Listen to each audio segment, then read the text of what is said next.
What's going on, everybody? This is Walt back today with another tech review video.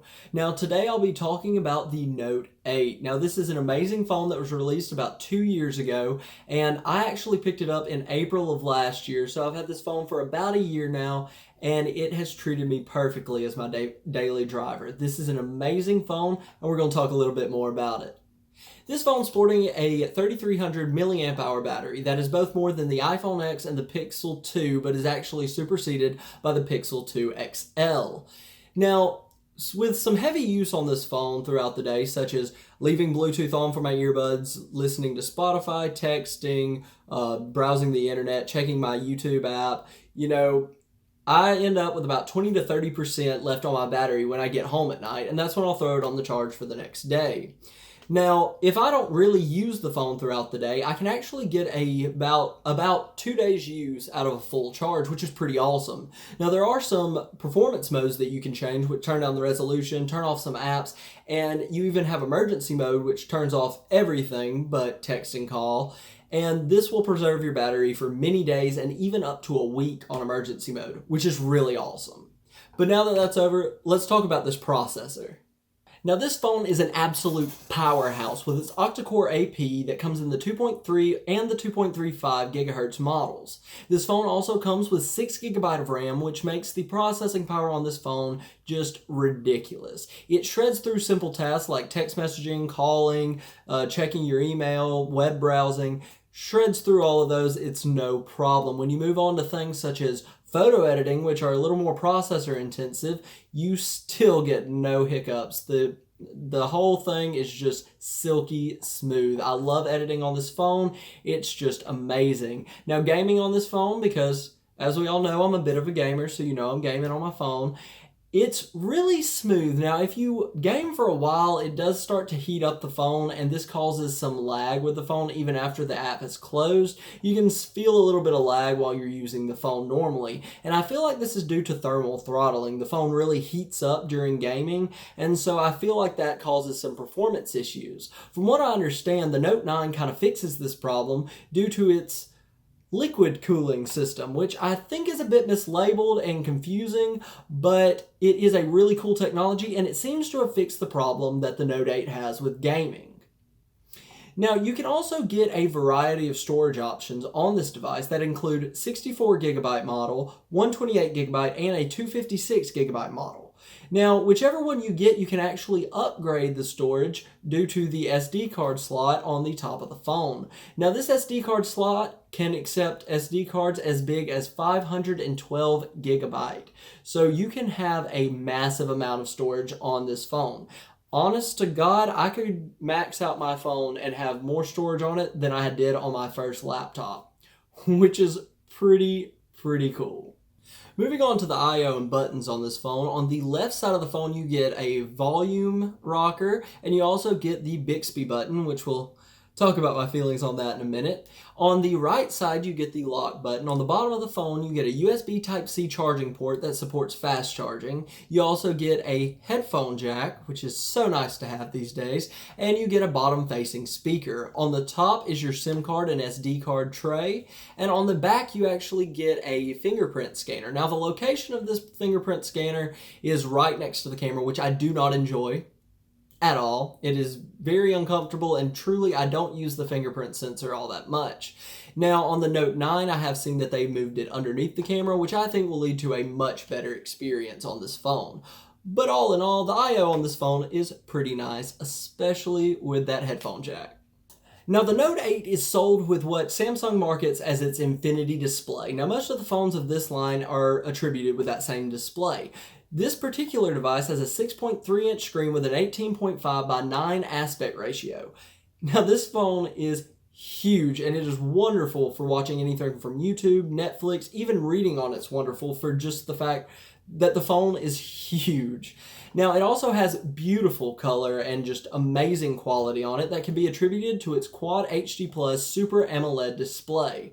Now this display has amazing color. I mean, it's just extremely vivid and amazing to look at, honestly.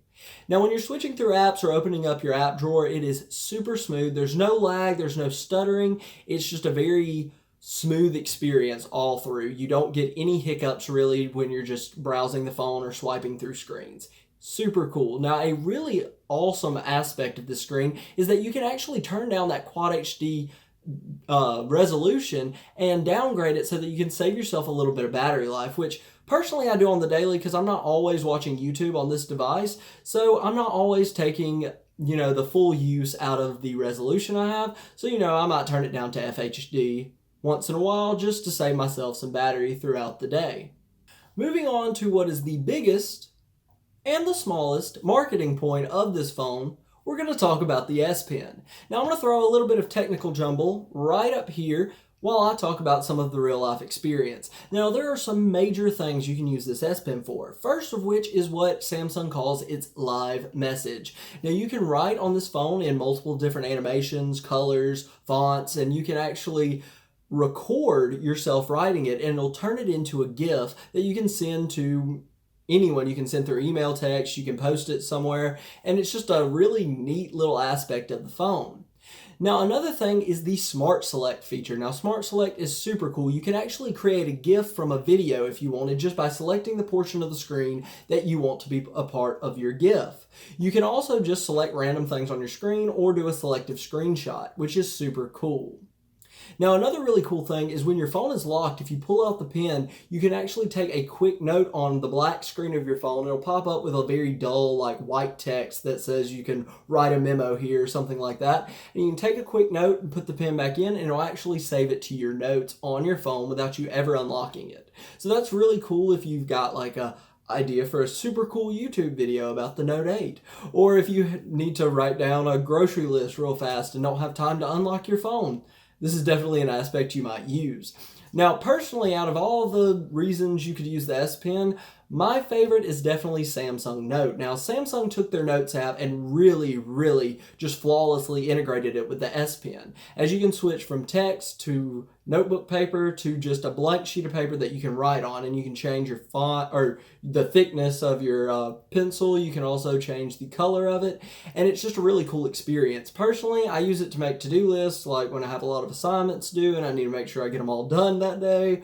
Or even if I'm too lazy to go get myself a piece of paper and need some scratch paper for doing math problems and physics problems, I'll just pull out my phone and like do some quick calculations just writing on the blank screen. And it's just a really neat feature and very useful at times. Now, the second largest selling point of this phone was definitely the cameras. Now, the front-facing camera is an 8 megapixel camera that has an 80-degree FOV. Now, if you like the quality of the videos I make, you'll definitely love the quality of this front-facing camera because that is what I actually record all of my videos on. So that's really cool. Now, on the back, you get two 12 megapixel cameras, one being a telephoto and one being a wide-angle camera. Now, these both have 45-degree and 77-degree FOVs respectively.